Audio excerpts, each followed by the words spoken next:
আচানপুর নামে একটি ছোট্ট গ্রাম ছিল। সেই গ্রামে বাস করত রতন নামে এক লোক। রতন তার মা বিনোদা তার স্ত্রী মালাকে নিয়ে বাস করত। রতন কৃষিকাজ করে যে টাকা পেত তাই নিয়ে তার মা ও তার স্ত্রীকে নিয়ে ভালো জীবনযাপন করছিল। হায় সৃষ্টিকর্তা, চারদিকে যে অন্ধকার হয়ে আসছে, মনে হয় আজকে ঝড়ে গ্রামটা ডুবেই যাবে। ছেলেটা এখনো বাড়িতে ফিরলো না, কি যে করি ভেবেই তো পাচ্ছি না। ধুর মা, আপনি অযথা চিন্তা করছেন কেন? ঝড় আসছে এটা তো ভালো কথা। ঝড় আসা দেখে আমার যে কি ভালো লাগছে। এইসব তুমি কি বলছো বৌমা? ঝড় আসা দেখে ভালো লাগছে তোমার? হায় সৃষ্টিকর্তা, তুমি জানো না ঝড়ে কত লোকের ক্ষতি হয়? মা, আপনি লোকের ক্ষতির কথা ভাবছেন, আর আমি তো ভাবছি গাছের কত আম পড়বে। সেগুলো আমি সব কুড়িয়ে আনবো মা। কাঁচা কাঁচা আম খেতে কি যে ভালো লাগে আমার। আমের গন্ধ আমার নাকে আসলে আমার তো মনটা জুড়িয়ে যায়। হায় হায় বৌমা, তুমি আম কুড়োবে বলে ঝড় আসার কথা বলছো? তাড়াতাড়ি ঘরে চলো, ঝড় বুঝি এবার চলে এলো। চলো চলো। না না, কোথাও যাব না, আপনি ঘরে যান, আমি তো আম কুড়াতে যাব। এইভাবে মালা অনেক বললেও বিনোদা মালাকে ঘরে জোর করেই নিয়ে যায় আর দরজা বন্ধ করে রাখে। এভাবেই বিনোদা আম খাওয়া মালাকে ঘরে আটকে রাখতো। হ্যাঁ গো, তুমি কি এখন বাজারে যাচ্ছ? না মানে আমি আজকে ভাত খাবো না। তুমি আসার সময় আমার জন্য আম নিয়ে এসো তো, আমি আজ আম খেয়েই থাকবো। হ্যাঁ, আমি এখন বাজারে যাচ্ছি। কিন্তু তুমি এটা কি বললে? ভাত না খেয়ে আম খাবে মানে? আমি তো কিছুই বুঝতে পারছি না। ও, আমি বুঝতে পেরেছি। আমার সাথে তোমারও বুঝি আম খেতে ইচ্ছে হচ্ছে, তাই না? তুমি জানো কাঁচা কাঁচা আম কেটে মরিচ দিয়ে মাখালে কি যে ঘ্রাণ বের হয়, আর খেতে যে কি মজা লাগে। যাও যাও, তুমি আর দেরি করো না গো, তাড়াতাড়ি আমার জন্য আম নিয়ে আসো। আরে মালা, তুমি কি আমের জন্য পাগল হয়ে যাবে? দেখ দেখ বাবা, তোর বউয়ের কি দশা ঘটেছে জানিস বাবা? সেদিন ঝড়ের সময় তোর বউকে তো আমি আটকাতেই পারছিলাম না। তোর বউ নাকি ওই ঝড়ের মধ্যে আম কুড়াতে যাবে। বাবা, এমন মেয়ে তো আমি কখনোই দেখিনি। মা, তুমি সত্যি বলছো? মালা ঝড়ের মধ্যে আম কুড়াতে যেতে চেয়েছিল? মালা, মা এসব কি বলছে? আরে তুমি এইসব কথায় একদম কান দিও না। তুমি বাজারে গিয়ে অনেকগুলো আম নিয়ে এসো আমার জন্য, যাতে কদিন আমার আমের চিন্তা না করতে হয়। আম খাওয়া ছাড়া আমি যে একেবারেই থাকতে পারি না।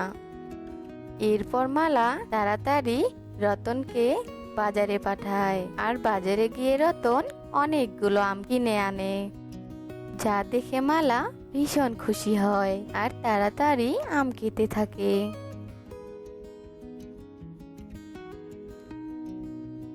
আর এভাবে মালা আমের প্রতি আসক্ত হতে থাকে। আর এমনই একদিন তাদের প্রতিবেশী সুনিতা আসে। বিনোদা দিদি, ও বিনোদা দিদি, বাড়িতে আছো গো? তাড়াতাড়ি একটু বাইরে আসো তো। আরে সুনিতা যে, এসো এসো, ঘরে এসো। দিদি, আমাকে দেখে কি তোমার মনে হচ্ছে আমি কি তোমাদের বাড়িতে বসতে এসেছি? আমার বাড়িতে বসার জায়গা নেই নাকি? যাই হোক, তোমাকে যেটা বলতে এলাম, তোমার বৌমা আমার এত বড় সর্বনাশ করলো কেন বলো? এইসব তুমি কি বলছো সুনিতা? আমার বৌমা আবার তোমার কি করলো? শুনতে চাও? শুনতে চাও তোমার বৌমা কি করেছে? তোমার বৌমা আমার গাছের সব আম চুরি করেছে। আহারে, আমার কত স্বাদের আমগুলো, আমি জানি তোমার বৌমাই আমার গাছের আমগুলো চুরি করেছে, কারণ তোমার বৌমা তো আম বলতেই পাগল। বৌমা, এইসব কি বলছে তোমার সুনিতা মাসি? তুমি সত্যি ওদের আম চুরি করেছো? চুপ করে আছো কেন, বলো বৌমা। না মানে মা, মা, মাসি ঠিকই বলেছে। আমি মাসিদের কাছে সব আম চুরি করে এনেছি। আর মাসি, ওই আমগুলো তো আর নেই গো, আমি সব খেয়ে ফেলেছি। শুনলে তো তোমার বৌমার মুখে যে আমগুলো তোমার বৌমাই চুরি করেছে। আর বৌমা তোমার মতো আম পাগল বউ যে ঘরে আছে, আর সে ঘরে আম থাকবে কি করে বলো তো? আহা মা, তোমরা বাইরে এমন চিৎকার করছো কেন? কি হয়েছে? করবো না চিৎকার, তোর বউকে দেখ, কবে জেনি তোর সুনিতা মাসির আম চুরি করে এখানে খেয়ে ফেলেছে। তাই তোর সুনিতা মাসি আজ বিচার দিতে এসেছে। ও, এই ব্যাপার। তবে সুনিতা মাসি, ওর ভুল হয়েছে গো। ও আর কোনোদিন তোমার গাছের আম চুরি করবে না। আজ বরং তুমি বাড়িতে যাও, আমি ওকে বোঝাচ্ছি। হ্যাঁ হ্যাঁ, ভালো করে বোঝা তোর বউকে। তোর বউ যেন আর এরকম কাজ না করে, নইলে কিন্তু খুব খারাপ হয়ে যাবে। এরপর সনিতা সেখান থেকে রেগে চলে যায়। এটা কিন্তু তুমি অন্যায় করেছো মালা, আর কখনো কিন্তু এমন করবে না। এই কথা বলে রতন সেখান থেকে ঘরে চলে যায়। বৌমা, ও বৌমা, তুমি অনেক ভালো মা, তুমি আর এমনটা করো না কেমন? এই যে তুমি লোকের বাড়ি আম চুরি করো, আবার ঝড়ের মধ্যে তুমি হুটহাট করে বেরিয়ে যাও আম কুড়াতে। এতে তোমার যদি কিছু ক্ষতি হয়ে যায় তখন কি হবে মা? আমি তোমাকে অনেক আম কিনে খাওয়াবো মা, তাও তুমি এমন করো না। ঠিক আছে মা, আমি আর এমন করব না। এরপর তারা দুই শাশুড়ি বৌমা ঘরে চলে যায়। আর এইভাবেই রতন ও বিনোদা এভাবেই মালাকে বোঝাতো। কিন্তু কে শোনে কার কথা? কিন্তু মালা এ কান্দে শুনে ও কান্দে বের করে দিত।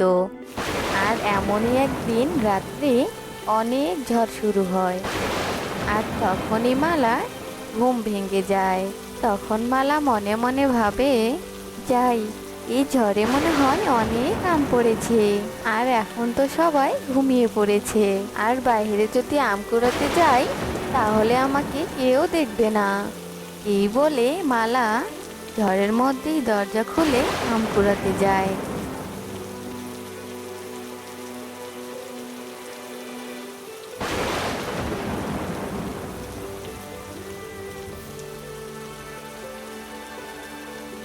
আর হঠাৎই মালার শরীরে বাজ পড়ে, আর মালা সেখানেই মারা যায়।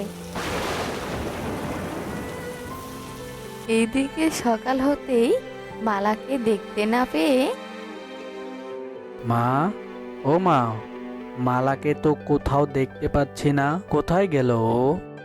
কি জানি রে বাবা, আমিও তো সকাল থেকে বৌমাকে দেখতে পাচ্ছি না। চল তো বাবা বাইরে গিয়ে দেখি। এরপর বিনোদা আর রতন বাইরে মালাকে খুঁজতে বের হয়।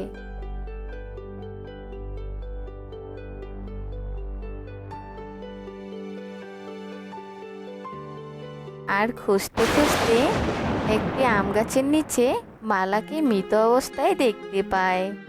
হে সৃষ্টিকর্তা, এ কি সর্বনাশ হয়ে গেল আমাদের! আমাদের বৌমা তো আর বেঁচে নেই। মেয়েটাকে কত বুঝিয়েছিলাম, তবুও আমাদের কথা না শুনেই রাতে আম কুড়াতে এসেছিল। আর বাজ পড়ে আমার বৌমা অকালেই মারা গেল।